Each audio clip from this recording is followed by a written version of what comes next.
What's up, internet? Welcome back to my channel. We're back with another video. Alright, what's up, everybody? I'm here with a movie review.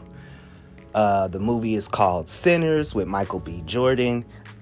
It was a pretty good movie. I'm going to give it a 6.5 out of 10.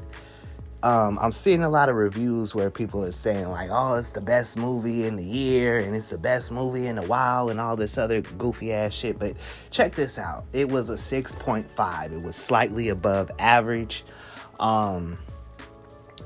It's interesting because to me, I could kind of see like how the writers or whatever had like a major like ADHD moment. I think they were trying to write like a suspenseful like period piece kind of horror, but somewhere in the middle they kind of just dropped the kind of building the history and the character building, and they just say, you know what, fuck it, everybody's just gonna get bit by vampires now for the last like 45 minutes of the movie.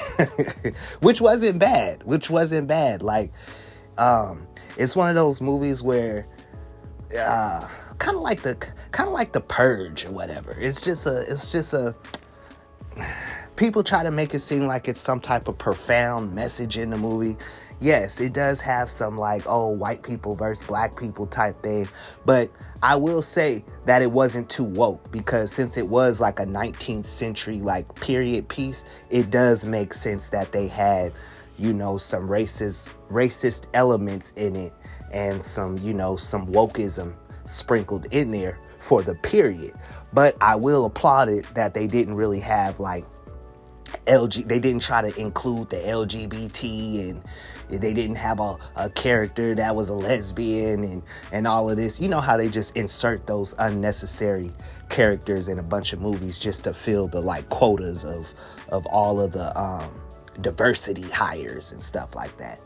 You know what I mean? There was like a Chinese couple, and you know, there was some diversity there in that aspect, which was kind of nice to see as well. Because, you know, a lot of times we kind of forget that, you know, there was also Asian people and Mexicans and other cultures living in America, not just black and white people back in those days.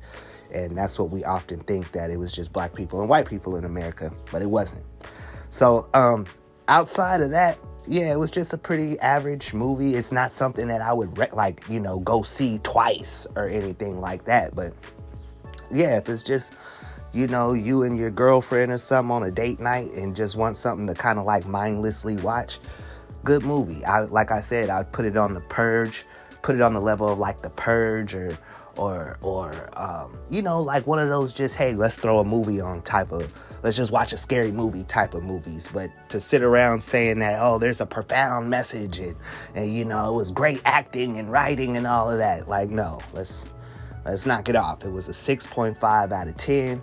I would recommend that people go and see it. It was a good time. It was a good, you know, it was good.